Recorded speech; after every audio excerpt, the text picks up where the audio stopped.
Welcome to the FemiNinja Project. I am your host, Cheryl Ilov, middle-aged ninja hiding in plain sight, dedicated to restoring human dignity one person at a time and helping you unleash your personal power.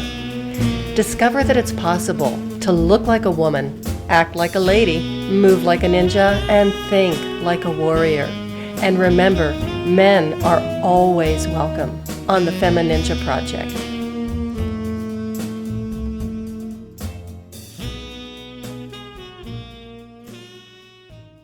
Personal power is something that's really important to me and something that I am absolutely passionate about, because once you lose it, it is really, really difficult to get it back. And I know because that happened to me. If you have been listening to my podcasts, and I hope you have, then you already know how and why I became a ninja hiding in plain sight. But just in case, I'll give you the short version. And that is that when I was 44 years old, I walked into a doctor's office for a routine checkup, and I walked in as a healthy, vibrant 44-year-old woman. I walked out as a statistic. And yes, it does happen. Although, even when I was trying to get help, I was trying to report it, everybody that I approached and I went to for help told me, oh, no, that can't possibly happen. It was something that you misunderstood, or you're making it up, or you're just exaggerating. I'm sure that couldn't possibly have happened. And everywhere I turned, that was the response that I was getting. Well, I knew full well what happened in that room. And it's really funny, not really, but it is kind of funny when you think about it. A few of the close friends that I approached to try and get help and support from, and I just wanted somebody to be outraged with me and to be incensed. And I wanted somebody to tell me what to do so I could report it. And so I didn't want it to go to court. I didn't want to get any money. I wasn't looking for anything like that. I just wanted it to be known that this man had absolutely no business practicing medicine. Because even in the throes of the nightmare of the assault and what I was going through with the shock and the horror, the humiliation, and not only the emotional, but the physical pain, I realized somewhere deep inside my brain that this was nothing personal. What he did to me was nothing personal. And I also realized that I wasn't the first woman that he did this to. And the funny thing is, a few of the women that I did try and talk to, several of them would say to me, oh, I always have a nurse in the room. You always should have a nurse in the room to protect you. And I would look at them and say, are you kidding me? She was part of it. She was part of the entire game that they had going. They worked as a team, and it was really obvious it was not the first time that it happened. But again, as I was trying to get help, I was just this voice in the distance that was silenced. Nobody would listen to me. Everybody just said, you really need to search your memory. You need to see a therapist, which I did. And of course, the therapist said the same thing. You need to search your memory, and there's something that happened in your past, in your childhood. And no, that's not right. And I was just adamant about this is exactly what happened. But I never even had the chance to tell anybody the full story of what did happen with the exact details until about a year and a half later. Well, it was about a year and 4 months later. And that was when I was really just sliding down the vortex, the rabbit hole of PTSD, and I was so darn close to a nervous breakdown. Well, no, I think I probably maybe had one. And, I was suicidal. I'll admit it. I was just so, I couldn't believe how this could happen to somebody like me. I'm a smart woman. I'm educated. I was in the medical profession. So one of my own actually turned on me. And thank God at one point when things were really, really bad, I remembered I had a client who was a psychiatrist, so I called her and went in to see her and told her what happened. And that was the first time I was able to tell somebody the exact sequence of events. And when she, listened to me and she said, you have been assaulted. Well, I knew that, but it was nice to have somebody confirm it. And she said, what I want you do have post-traumatic stress disorder. She recommended a therapist who did something called EMDR. And I never did do that, by the way, because when she was explaining it to me, and I asked her, her briefly, I said, well, that sounds kind of traumatic in itself. How traumatic is it to relive and go through the exact same event, with this EMDR, whatever? And she hesitated just long enough for me to say, I had my answer. And it just didn't seem like it was something for me. So she also told me what she wanted me to do was to write a letter to the medical examiner's board, which I really didn't want to do that. I mean, I was terrified. I'd been living with this for a year and 4 months, and obviously I couldn't get anybody to listen to me. Why in the world was I going to bother writing a letter to the medical examiner's board? And then I asked her too, well, would they do anything about it anyway? Would it do any good? Again, there was that little hesitation, which told me, no, probably not. And she said, no, but at least it will appeal to your sense of justice, and at least that you were able to report it to somebody. And also in the back of my mind, I knew that why didn't anybody report this man up until this point? I didn't understand it. And what I really wanted to do, my main purpose in reporting it and shedding light on this disgusting human being, was to help protect other women. I wouldn't be able to live with myself if I knew that I had kept my mouth shut and didn't say anything, and he would continue to go on and to treat other women, and heaven forbid, maybe even teenagers, this way. I couldn't live with myself, and I didn't understand why no other woman had done that for me. Maybe if other women had gone through this experience or something similar, if they had reported it, if they had filed a police report, which by the way I did do eventually, and taken the appropriate steps, I never would have been in that position to be in his office in the first place. And again, where's that confusion of, we're a sisterhood, aren't we supposed to protect each other? So I did write the letter, and I did send it into the Colorado State Medical Examiner's Board, and was told it would take about 6 months for them to come to any kind of conclusion. And then I just put it on the back burner. I tried to forget about it, and I tried to focus on myself to get myself healthy again. And in the meantime, I did keep my mouth shut and never said anything to anybody else. I just dropped it. It was really funny. Again, not really funny, but kind of in a way, now that I think back on it, is that I had lost a tremendous amount of weight through that experience, and of course got an incredible amount of attention over that in ballet class, and all of the teachers were complimenting me on all the weight that I lost, and I looked so wonderful. Well, I looked terrible. I looked like crap. I really did, and I'm the first person to admit it.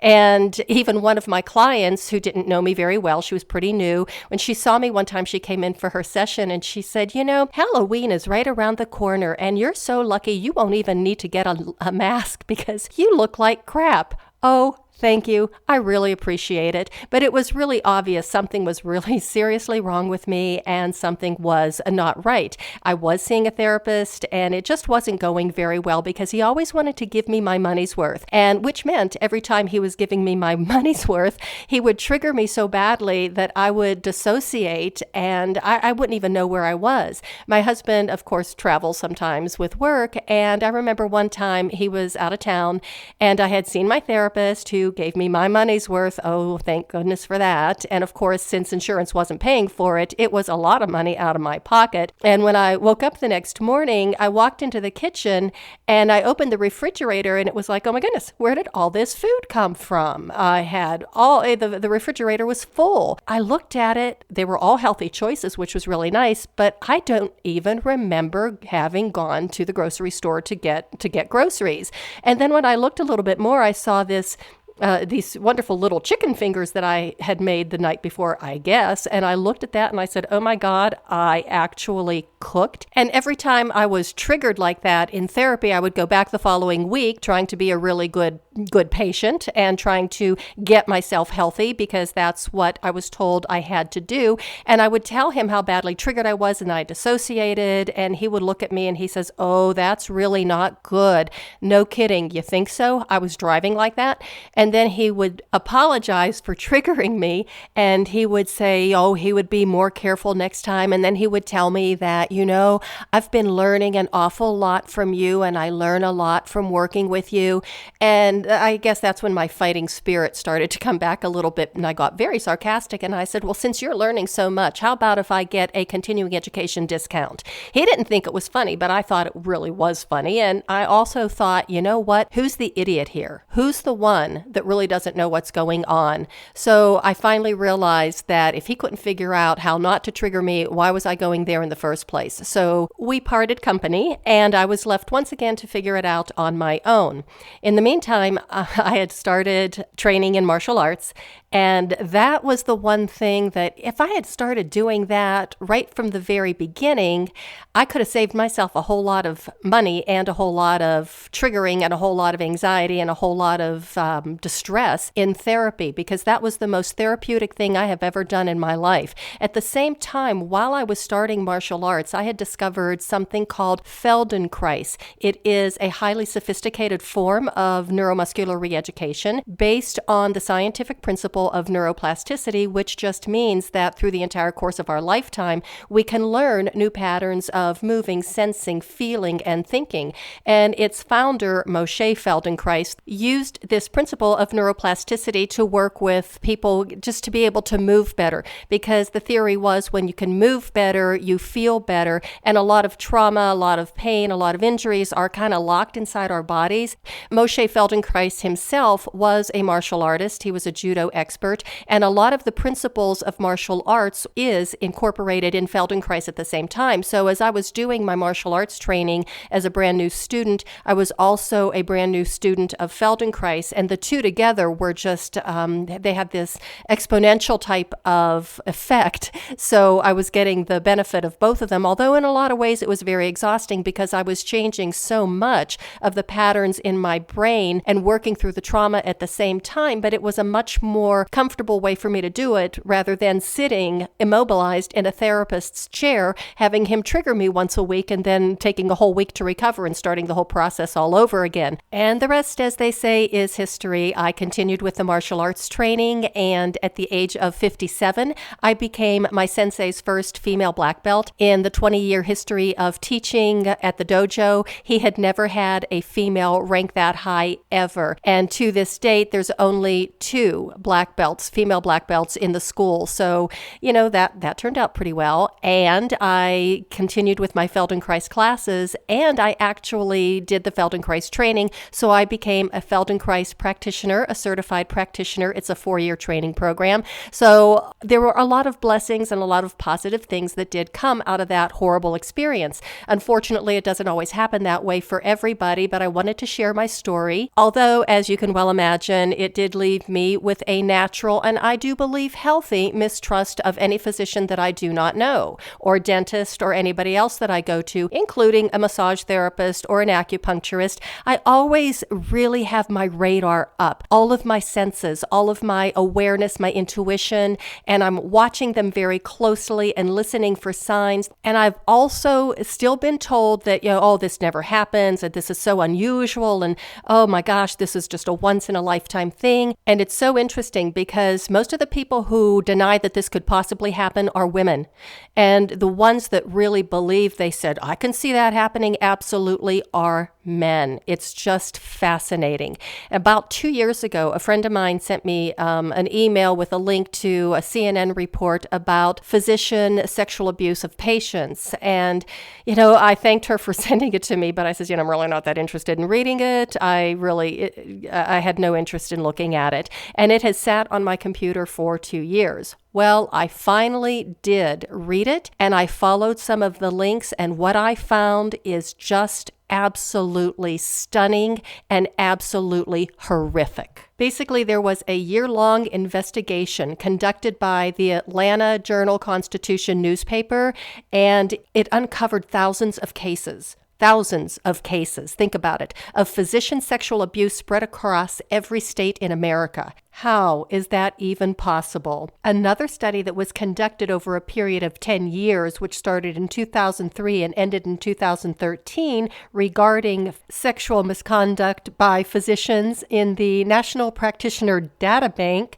revealed that a full 2/3 of those doctors with strong evidence of sexual misconduct against them had not been disciplined by medical boards. One of the conclusions was that there is no interest in having physicians identified for the public. Really? Then how is an unsuspecting public able to protect themselves? As I was doing my research, and even after I had had my experience, I remembered a book that I had read years and years ago, and the title of the book was Doc, and it was a story about a physician in a rural town in Wyoming who had been raping and molesting the women and children of that small town for 25 years. He was a trusted family doctor in a small rural town, and everybody, quote unquote, trusted him. His victims were mostly Mormons. It was a Mormon community, and the victims apparently were very naive and sometimes didn't even realize until their wedding night the truth about what happened in this man's office.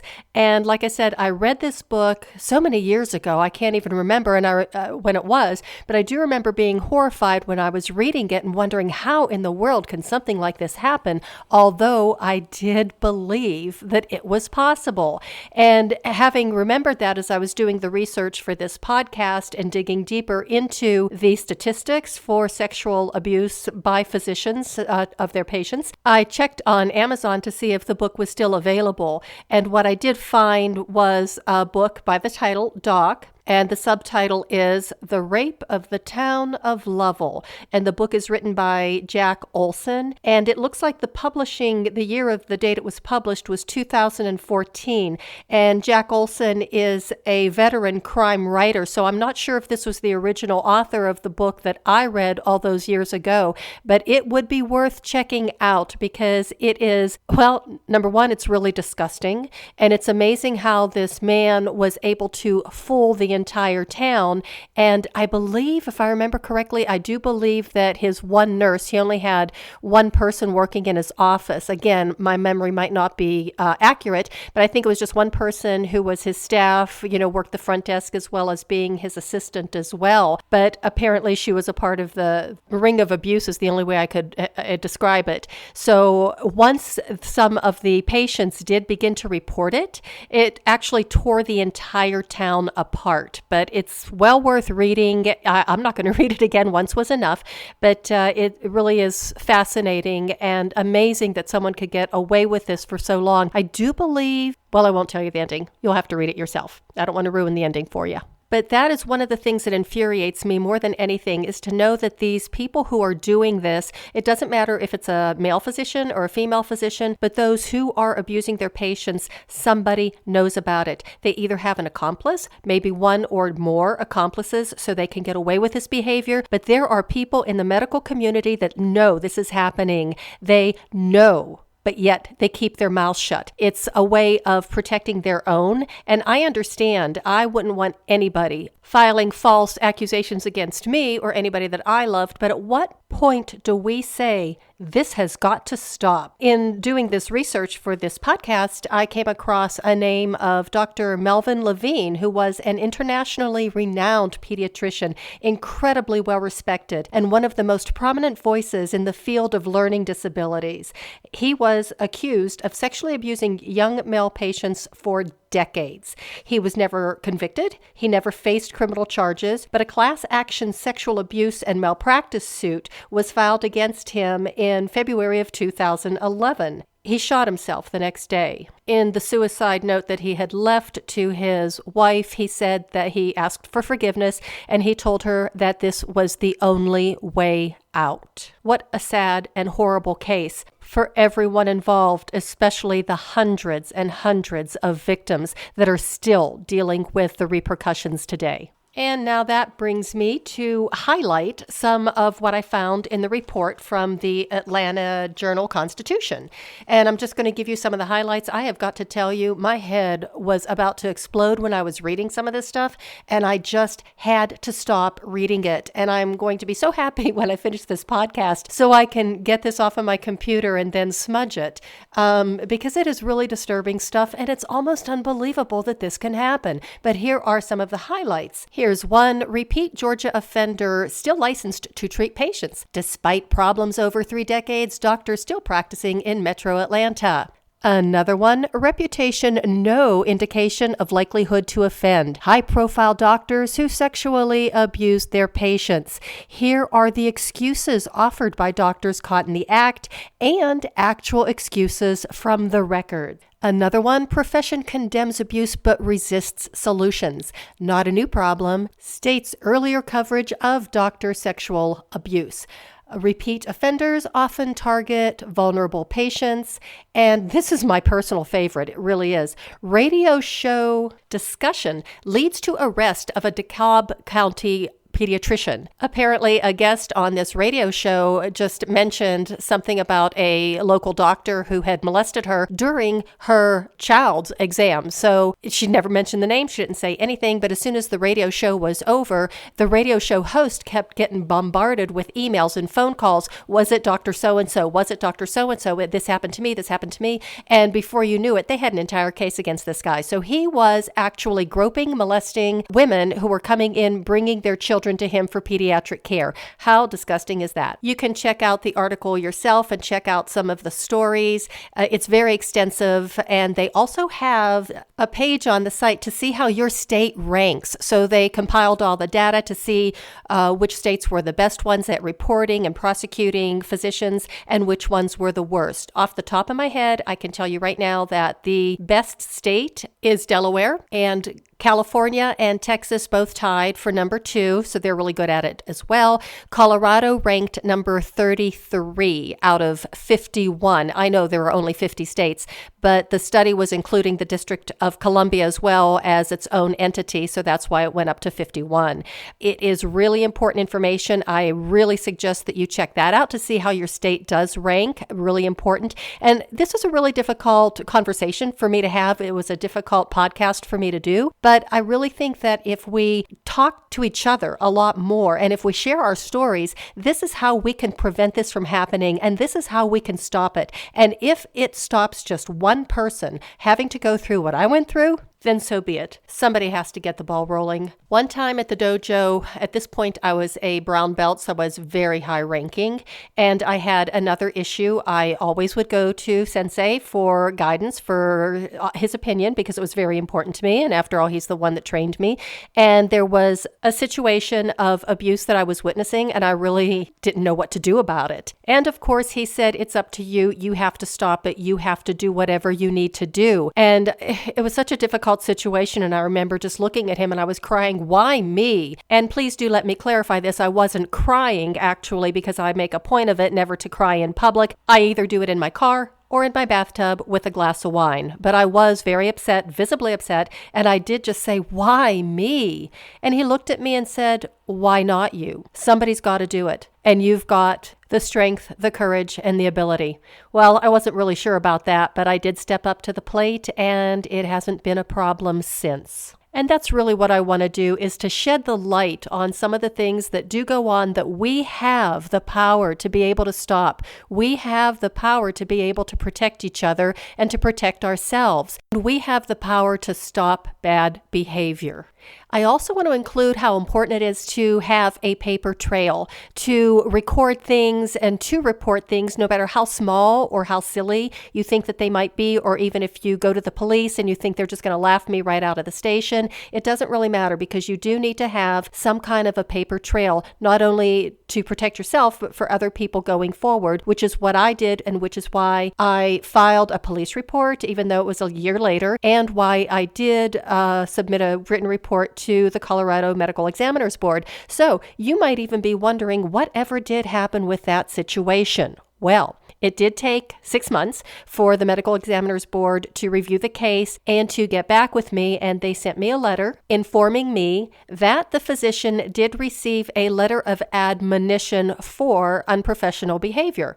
And I'm reading that letter going, a letter of admonition. That doesn't sound like much disciplinary action to me, which is what they were considering it. They were calling it disciplinary action in the form of a letter of admonition, which is something that then is reported on a newsletter or some type of report that physicians in the state of Colorado would receive every quarterly. And one of my girlfriends from ballet class is a physician, and when I mentioned it to her, I says, "Is it really that big of a deal?" And she goes, "Oh yes, it's really a huge deal." And she giggled and she says, "We're terrible, but as soon as it comes out, we grab it and we look at to see who's on the list.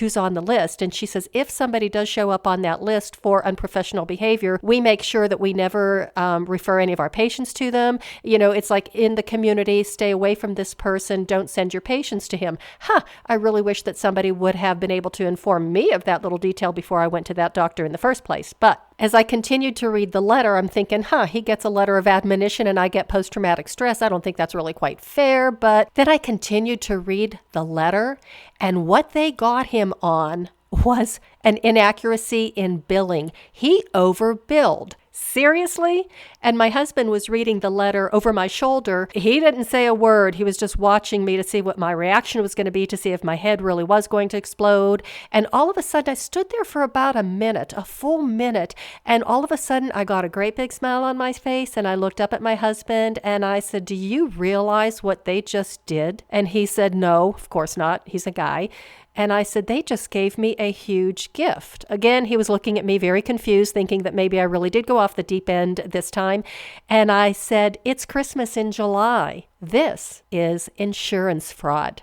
Bingo. The next day, I called his office and I did get a list of all the insurance companies that he was a provider with, although the receptionist after a while was getting a little suspicious. And I said, "Well, my insurance is changing right now and I'm not really sure what I'm going to have as far as coverage. And I'm also checking for my mom who's on Medicare." Liar, liar, pants on fire. Sorry, I couldn't help myself. So anyway, I did get a list of the insurance companies, and he was a provider with Medicare as well as Medicaid. So I sent a copy of the letter to each one of those insurance providers, as well as Medicare, Medicaid, with a cover letter recommending that maybe this is a problem that you need to audit his charts to see. He has a history of falsifying records, overcharging, insurance fraud, etc., etc. And then I just washed my hands of the entire situation and I walked away. To this day, I'll have people ask me, "Is this person still in practice?" And I said, "I have no idea." And I don't. I have no idea. And I don't really care. I know that I did whatever I had to do to not only get some sort of justice and satisfaction for me. And you know what? I feel pretty satisfied about that, because I'm sure his office was in a turmoil for a very long time, and something like that could have shut him down. Again, I don't know if it did. I don't care if it did. All I know is I took appropriate action, not only to get some kind of satisfaction and justice for myself, but also to make sure that other people would not be walking into that office. Another thing that I realized is that the medical examiner's board were familiar with this person. It was not the first time that his name had come across their desk, and I think that they were looking at some way that they could discipline him in some way without turning it into a he said, she said. They used facts. My letter was very clear. It was very specific. It was very well written. And with the amount of details that I was able to provide, that's when they were able to pinpoint, this is something that we can discipline him for, or we can take some sort of action. Again, in my own little mind, just a letter of admonition to me didn't seem that big of a deal. But in casual conversation with a lot of other people that I know who are also physicians, they say, "Oh yes, it's a very big deal." I, of course, never told them why I was asking or what the situation was, because it was really nobody else's business. And by that time, like I said, I was done. I had my hands washed of the entire situation. And here I am all those years later. That was 18 years ago when this happened. I can't believe it's been that long. And I am stronger, happier, healthier than I've ever been in my entire life. So that's the blessing on the other side. So if you are going through something that's really tough like that, I'm with you, sister. And please understand that there really is light at the end of the tunnel. And the other thing is, it's one of my little bylines I like to say, is that living well and looking good really is the best revenge. Because that, along with everything else, is the way of the FemiNinja. On the other hand, getting even certainly has its just rewards as well. In closing, I do want to say that I know this was a difficult podcast for me to do, and I'm sure it was a difficult one for you to hear, but the reality is knowledge is power, and the more that we know and the more we share information, the more power that we have and the less power that the bad guys do. And I also want to say God bless those researchers at the Atlanta Journal-Constitution who spent a year digging into what must have been for them a really tough assignment, and they were uncovering facts that are very disturbing to discover and to write about. And after that ringing endorsement, I really would recommend you check out the link and look for yourself. Again, it's something that you don't have to read all at one time. It's something you can just do in bits and pieces. It is really disturbing, but it is highly educational. And so thank you for hanging in there. Thank you for listening. As always, stay safe, stay informed, because that is the way of the FemiNinja. And remember, living well and looking good is the best revenge.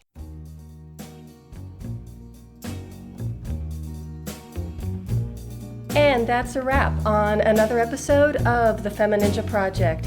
Thank you so much for listening. And remember, be safe, be strong, and until next time, bye now.